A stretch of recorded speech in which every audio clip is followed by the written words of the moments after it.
Yun! So what's up, what's up? Magandang umuulan na tanghali. Yan yung asawa ko. Okay, tuturuan ko siya mag-print ng mug. Okay, So, ito yung first ever vlog. I-share ko lang kung paano namin ginawa yung sa sombrero. Actually, ito siya. Ito yung una kong ginawa. Palpak. Dahil nga beginner, di pa alam.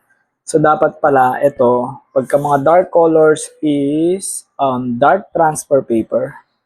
At saka pagka light colors, yung pagpiprinta mo or anything na puti is kailangang subli transfer paper. So okay lang. So nagkamali pero okay na rin, di ba? So papakita ko sa inyo mamaya kung paano ko ginawa using yung portable lang siya ito. Yan, portable lang siya na cup printing press ba? Ang tawag doon. Nasa 3,000 lang yata yun, 2,000 plus. Okay, so, yun. Nag-decide kami na mag-open ng business dahil wala na kaming pangkain.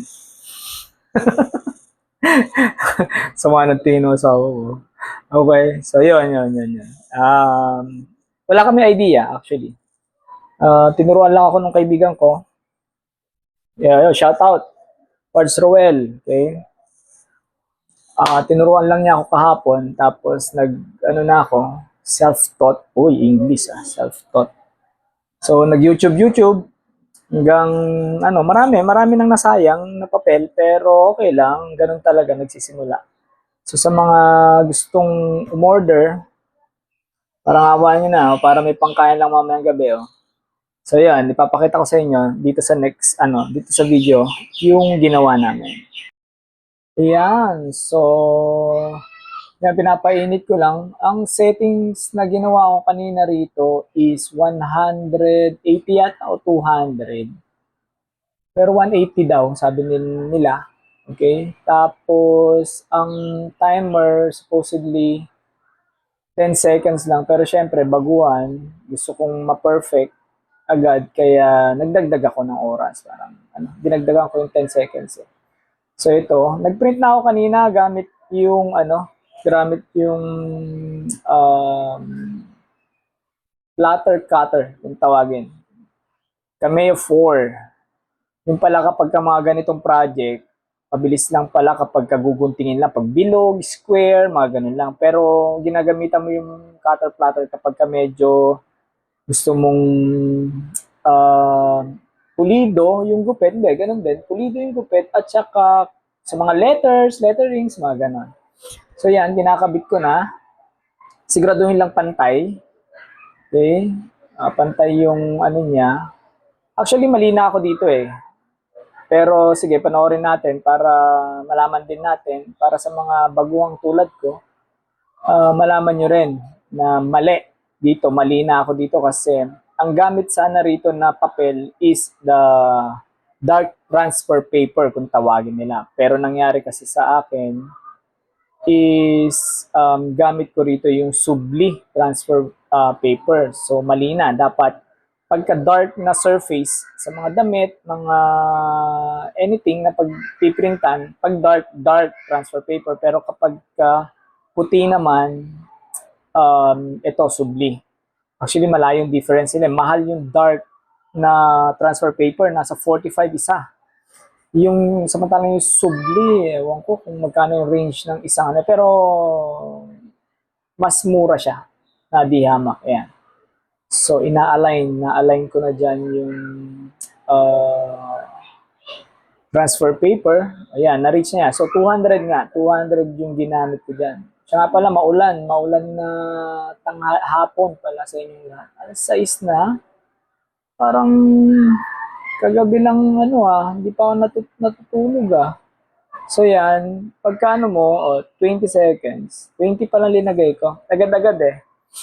So, yan, mag-aantay lang tayo. Pero dinagdagan ko yan, hindi exactong 20. Kasi syempre hindi ko pa alam yung settings. Kaya ganyan. Okay, so antayin lang natin. Yung tumunog, dinagdagan ko pa. Mga 5 seconds. Ayan. Sabi ko nga dyan, the moment of truth. Okay? So, pinatay ko muna dahil wala namang kasunod. Napiprint. Actually, itong ginagawa namin, puro sample lang to. Sample lang. Okay? So, ito. Ayan. Mapapakita ng ating kamalian. Although na-transfer. Okay? Kagabi kasi nag-try ako using pigment ink tsaka subli. Hindi siya nag-transfer. So, dapat pala sublimation ink, sublimation printer, sublimation paper. Tapos heat press para mag-transfer siya. So, yan. So, pang araw-araw, pwede na rin gamitin. Ngayon, itatry ko ulit.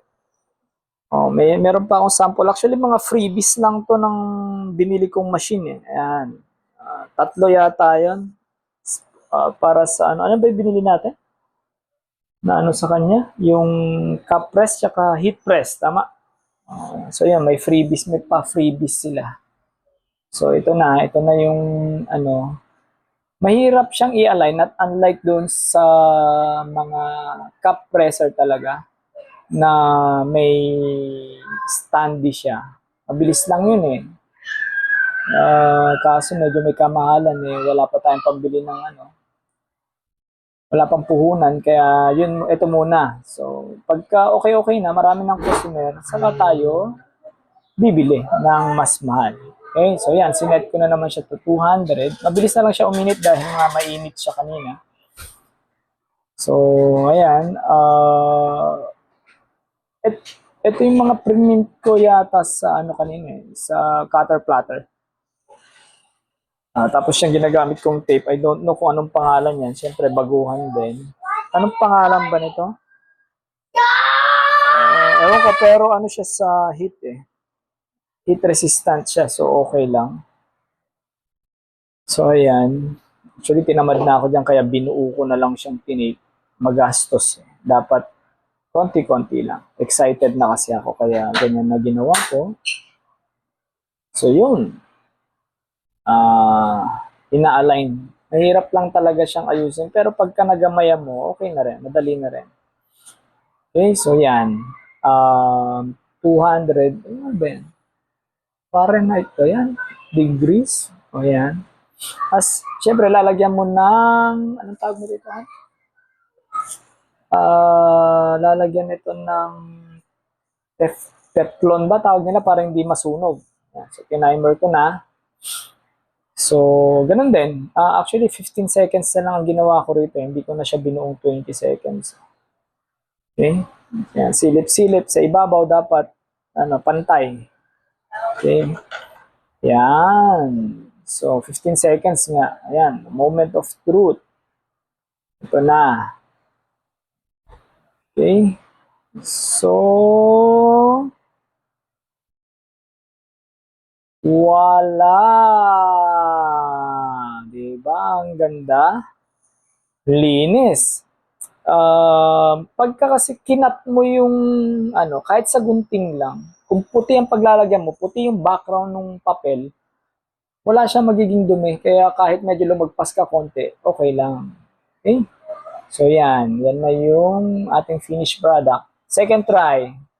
So pwede na. Pwede na tayong kumuha ng order. So ito, papakita ko lang sa inyo. Ito yung ito naman yung dark kanina, which is hindi ko ginamitan ng dark transfer paper.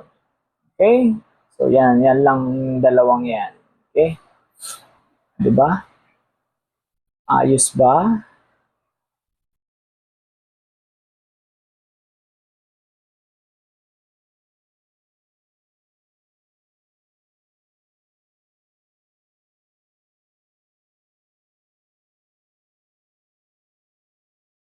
Mga parts, ito, tinesting ko. Unang print sa sombrero.